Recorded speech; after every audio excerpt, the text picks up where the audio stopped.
Kita simak lagu Bongkar karya Iwan Fals yang menyanyikan seorang perempuan.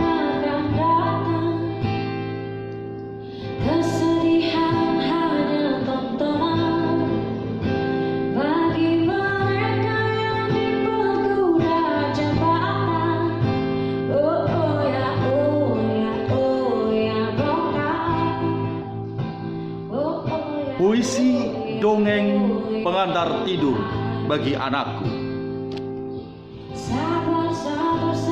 Ya, kita harus sabar dan menunggu.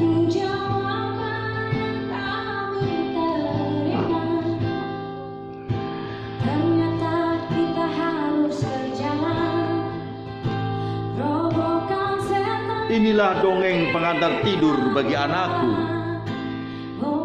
Dulu orang tua kita suka mendongeng kancil nyolong timun. Ya, mendongeng kancil mencuri timun. Sebagai dongeng pengantar tidur agar kita kelak tidak melamun dan agar kita anak-anaknya cepat tidur. Bahkan kancil cerdas mengadani petani, penjaga timun yang ranum. Ketika kancil mau diterkam buaya, kancil selamat dari mara bahaya.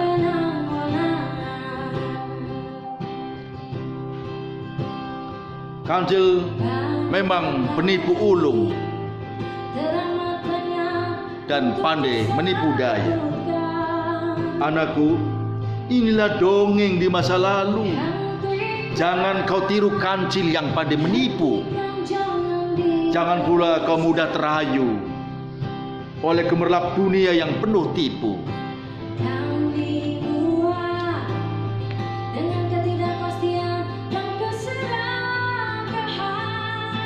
Ya, inilah dongeng pengantar tidur anakku. Lalu kuceritakan dongeng tentang kadal agar kelak anakku tidak mudah dikadali. Konon di negeri kadal, pemimpinnya disebut Raja Kadal. Dan di negeri kadal pula, para hulu balang dan para mantrinya semuanya adalah para kadal. Rakyat pun disebut rakyat kadal. Anakku, jangan tanyakan apakah pejabatnya seperti kadal semua.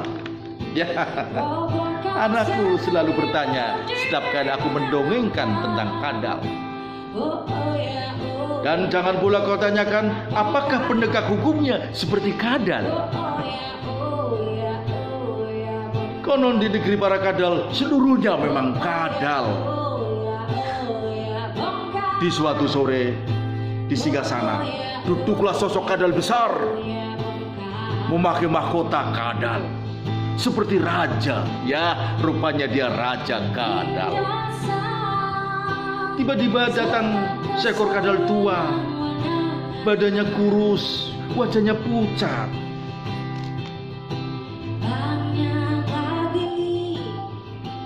Kadal itu diseret oleh penjaga kerajaan.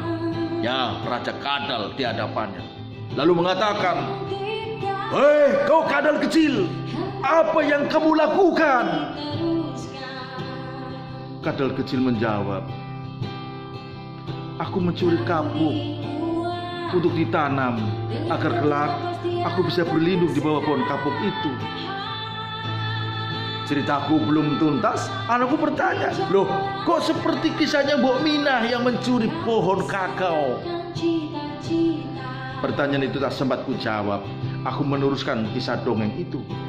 Lalu datang lagi kadal berkulit putih bermata sipit, membawa kopor dan berdasi, menghadap Raja Kadal sambil menyodorkan sekepuk upeti.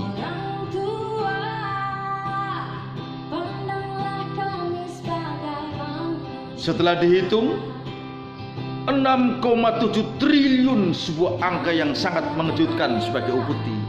Bahkan ditambah gegeran 2 triliun lagi di seberang sana. Tapi nyatanya uang itu tidak bisa dicairkan. Ya, nasib tragis menimpa kadal tua mendapat hukuman karena terbukti mencuri pohon kadal. Mendengar kadal itu diadili, rakyat para kadal protes. Bahkan berbondong-bondong meneriakan yel-yel mendukung kadal tua. Lalu muncullah pansus Bank Kadal. Ya, masih ingat waktu itu. Hingga kini entah kemana hilangnya dana rakyat kadal yang belum terungkap.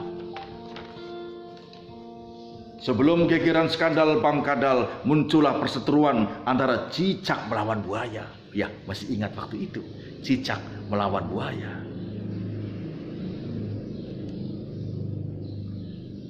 Jutaan cicak bersatu menggembur buaya, berakhir dengan pencopotan jabatan negeri Kadal.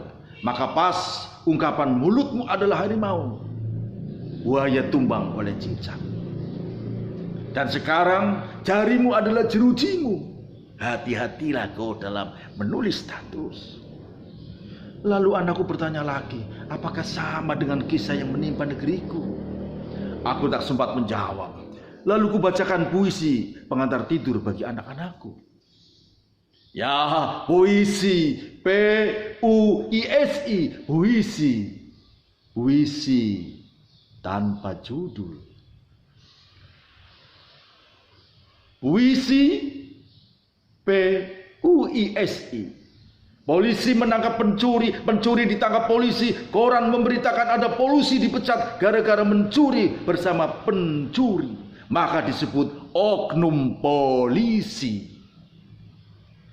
Polisi kena polusi. Bukan polusi udara, tapi polusi jati diri. Penjual HP ditangkap polisi, lalu diadili persidangan, divonis 5 bulan penjara gara-gara dituduh menipu dan pencuri. Ia pasrah. Ketika Pak Jaksa minta uang 5 juta rupiah agar ringan hukumannya. Padahal ia sudah tidak punya apa-apa. Karena oknum jasa membaginya tidak rata, maka hakim berkuasa menjatuhkan putusannya jauh dari rasa adil. Puisi tak bermakna adalah puisi tanpa judul. Jaksa, hakim, polisi, dan puisi. Ya, sungguh samar. Karena kita semua telah kena polusi.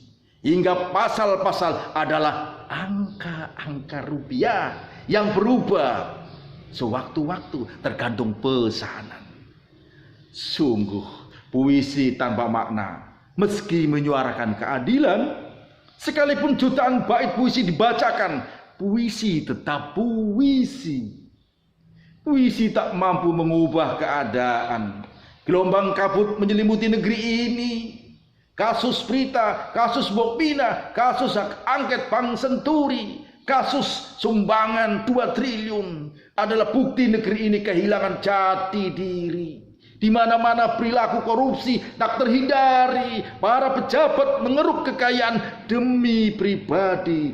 Rakyat miskin dibiarkan tetap miskin, disudutkan, dihinakan, dan dinistakan.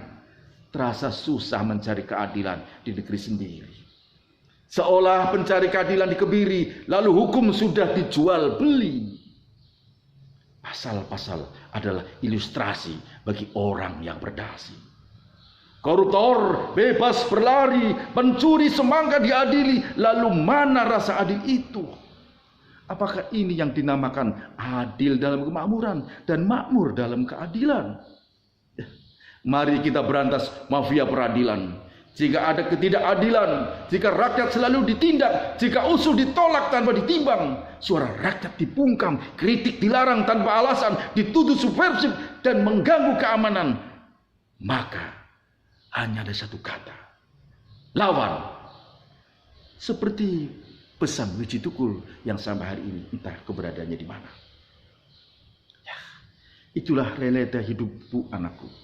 Lalu ku tengok anakku ternyata sudah lelap tidur. Aku tak tahu apakah anakku mendengar puisiku. Muara Tua 8 Desember dibacakan dalam rangka memperingati Hari Anti Korupsi Sedunia 9 Desember 2009. Assalamualaikum warahmatullahi wabarakatuh. Salam untuk Indonesia Tangguh.